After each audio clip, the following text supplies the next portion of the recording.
सोचो, आप एक स्टोर में खड़े हो, अपना ड्रीम स्मार्टफोन हाथ में लिए। सेल्स पर्सन ने स्पेसिफिकेशन गिना दिए, कैमरा, प्रोसेसर, बैटरी, सब बेस्ट इन क्लास। लेकिन आप थोड़ा हेजिटेट करते हो, यार 80,000 रुपये का फ़ोन। तभी सेल्समैन एक मैजिक सेंटेंस बोलता है, सर नो कॉस्ट EMI है, सिर्फ 3500 रुपये महीना। और आपके मन में तुरंत एक ख्याल आता है, अरे सब ले रहे हैं, मैं क्यों पीछे रहूं, छोटी सी पेमेंट ही तो करनी है। और वहीं पे बिना सोचे समझे कार्ड स्वाइप हो जाता है, एक और EMI शुरू। आज हर जगह यही सीन है, बाय नाउ पे लेटर पे shopping, credit card swipes, instant approvals, designer kitchens, luxury cars, foreign trips, सब एक क्लिक दूर है। सिर्फ 3 सालों में इंडिया का हाउस होल्ड डेट GDP के 36% से 43% तक पहुंच गया है। हर घर पर 4 से 5 लाख रुपए के उधार का बोझ। पहले लोन लेना बड़ी जिम्मेदारी होती थी, घर बनाना, बच्चों की पढ़ाई। आज EMI एक आदत बन गई है जो पैसा नहीं सुकून भी चुरा लेती है। सवाल ये है, ये ऑब्सेशन कैसे शुरू हुआ और इस दौर से बाहर कैसे निकले?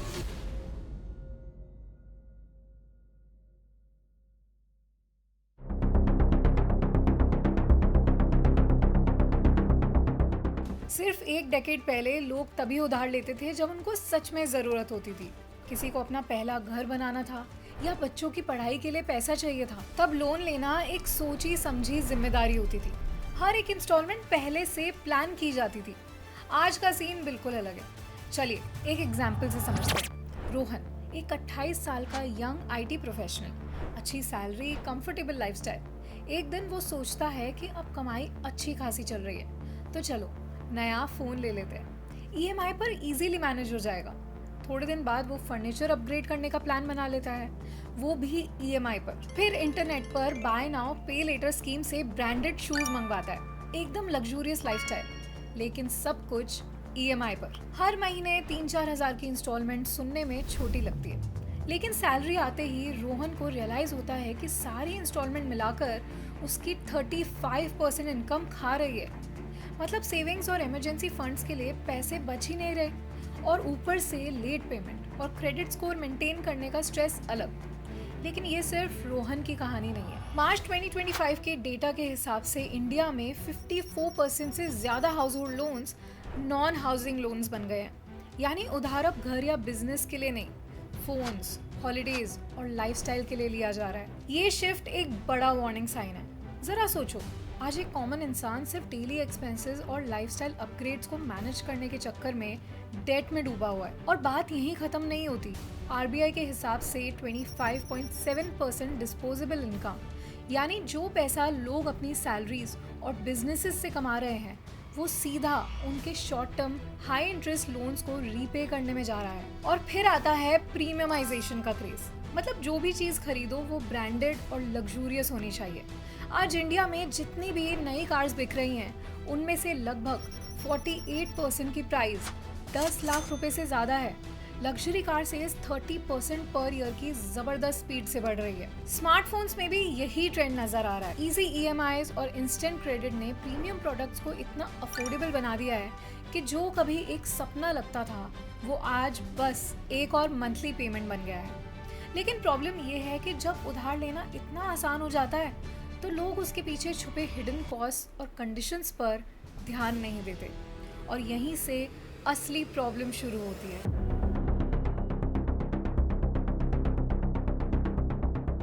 0% EMI, ये 3 शब्द सुनते ही दिमाग में एक इंस्टेंट सुकून सा आता है।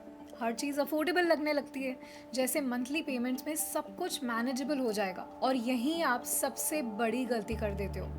ज़्यादातर जो ज़ीरो कॉस्ट EMI ऑफर्स होते हैं, उनमें हिडन फीस छुपी होती है, जैसे प्रोसेसिंग चार्जेस, वो बंडल्ड इंश्योरेंस जो आपने कभी नहीं मांगा, और प्रोडक्ट की प्राइस जो छुपके से EMI बायर्स के लिए बढ़ा दी जाती है। इंडिया टुडे और कैपिटल माइंड के हिसाब से इन सब हिडन कॉस्ट और GST को मिलाकर you and up paying 20-30% more than the actual price. मतलब अगर आपने 30,000 का फ़ोन मंथली EMI पर खरीदा, तो EMI खत्म होते होते आप उस फ़ोन के लिए 36,000 पे करते हो, 6,000 एक्स्ट्रा। और ये सिर्फ EMI तक सीमित नहीं है, बाय नाउ पे लेटर स्कीम्स भी कुछ ऐसे ही वर्क करती है। बस शॉपिंग ऐप पे कुछ टैप्स और पेमेंट छोटी छोटी इंस्टॉलमेंट्स में स्प्लिट हो जाती है। और इसी तरह बहुत लोग अपनी इनकम का 30 से 40% सिर्फ डेट चुकाने में उड़ा देते हैं। लेकिन क्या ये सब सिर्फ लाइफस्टाइल मेंटेन करने के लिए हो रहा है या इसके पीछे कोई और वजह है?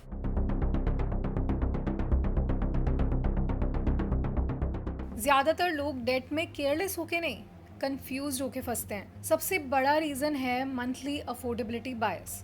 अगर आपकी ईएमआई सिर्फ 2000 से 3000 रुपए महीना है तो वो हार्मलेस लगती है। आप सोचते हो कि इतने पैसे तो ओटीटी सब्सक्रिप्शन और ऑनलाइन फूड डिलीवरीज में ही खर्च हो जाते हैं, इसमें कौन सी बड़ी बात है। लेकिन जब आप ऐसे 4 से 5 पेमेंट्स एक साथ स्टैक करते हो तो अचानक आपकी इनकम का एक बड़ा सा हिस्सा लॉक हो जाता है। फिर आता है हाइपरबोलिक डिस्काउंटिंग, एक फैंसी टर्म जो ये बताता है कि हम इमीडिएट रिवॉर्ड को लॉन्ग टर्म बेनिफिट से ज्यादा वैल्यू देते हैं। मतलब वही, अभी मजे कर लो, बाकी बाद में देख लेंगे वाली मेंटालिटी। लेकिन सबसे स्ट्रॉन्ग ट्रिगर होता है FOMO, fear of missing out. जब आपके सभी दोस्तों के पास लेटेस्ट स्मार्टफोन हो, कलीग्स वेकेशन पिक्चर्स शेयर कर रहे हो और इन्फ्लुएंसर्स उनकी ब्रांडेड लाइफस्टाइल फ्लैश कर रहे हो, तो आपको भी लगने लगता है कि मैं क्यों पीछे रहूं। सोशल मीडिया इस चीज को और बढ़ा देता है। 2024 की एक स्टडी ने क्लियरली दिखाया कि हैवी सोशल मीडिया यूज और कंपल्सिव बाइंग बिहेवियर के बीच एक स्ट्रॉन्ग लिंक है। और फिर आता है यूपीआई। एक तरफ ये एक रेवोल्यूशन है, फास्ट, सीमलेस और कैशलेस। दूसरी तरफ इसने खर्च करना बहुत आसान बना दिया है। एक रीसेंट सर्वे ने बताया कि 75% इंडियंस का कहना है कि वो ज़्यादा खर्च इसलिए करते हैं क्योंकि यूपीआई से पेमेंट करते वक्त उन्हें ऐसा फील ही नहीं होता कि असली पैसे जा रहे हैं। इन सब फैक्टर्स ने मिलकर एक परफेक्ट स्टॉर्म क्रिएट किया। अफोर्डेबिलिटी का illusion, pressure to keep up, fast payment जिससे सोचने का टाइम ही ना मिले। नतीजा, स्ट्रेस और फाइनेंशियल इंस्टेबिलिटी। लेकिन क्या इसका मतलब ये है कि हमें ईएमआई और इजी क्रेडिट को पूरी तरह अवॉइड करना चाहिए या इस डेट ट्रैप से बचने का कोई और तरीका है?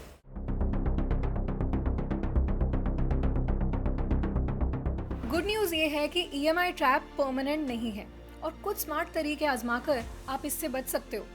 डेट हमेशा बुरा नहीं होता, अगर वाइजली यूज करो तो ये आपको एसेट्स बिल्ड करने और बड़े गोल्स अचीव करने में मदद कर सकता है। लेकिन जैसे ही आप ऐसी चीजों के लिए उधार लेना शुरू कर देते हो जो कोई वैल्यू क्रिएट नहीं करती, आप अपनी फाइनेंशियल फ्रीडम को हर ईएमआई के साथ थोड़ा थोड़ा करके खत्म कर देते हो। तो फिर इस साइकिल से बाहर कैसे निकला जाए?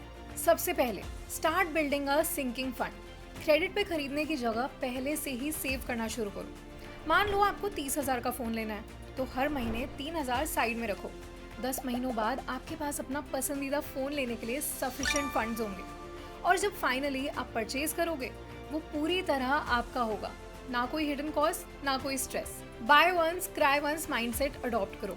शायद स्टार्टिंग में एक हाई क्वालिटी चीज के लिए ज्यादा पैसे देना पेनफुल लगे, लेकिन लॉन्ग रन में ये आपको एक्स्ट्रा चार्जेस पे करने से बचा सकता है। फिर आती है सही स्ट्रैटेजी। अपने डेट को स्ट्रैटेजिकली हैंडल करो। सबसे पहले हाई इंटरेस्ट लोन से शुरू करो। Credit cards, BNPL, personal loans, ये सबसे तेजी से ग्रो करते हैं और सबसे महंगे पड़ते हैं। जब ये क्लियर हो जाए वही पैसा इन्वेस्टमेंट्स या इमरजेंसी फंड में डालो। उसके बाद सबसे इम्पोर्टेंट चीज, बजटिंग। 50% इनकम नीड्स के लिए, रेंट, बिल्स, एसेंशियल्स। 30% वांट्स के लिए, लाइफस्टाइल और लेजर। 20% सेविंग्स और इन्वेस्टमेंट के लिए। और आखिरी बात, हर परचेज को क्वेश्चन करो। स्वाइप या क्लिक करने से पहले खुद से पूछो, क्या ये डेट मेरे लिए कोई वैल्यू क्रिएट कर रहा है और is it just a momentary pleasure? क्योंकि असली फ्लेक्स ईएमआई पर महंगे गैजेट्स लेने में नहीं, असली फ्लेक्स डेट फ्री और सुकून में जीने में है। इजी क्रेडिट ने इंडिया के मिडिल क्लास को पूरी तरह ट्रांसफॉर्म कर दिया है। ऐसे लाइफस्टाइल अनलॉक किए हैं जो हमारे पेरेंट्स ने कभी इमेजिन भी नहीं किए थे।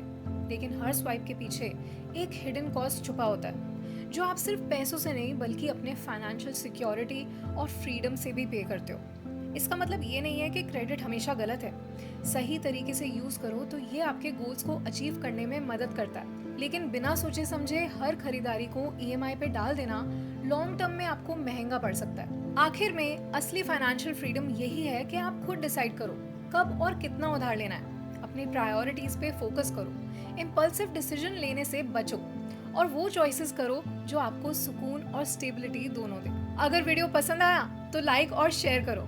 And for more such videos, subscribe to Fin for India.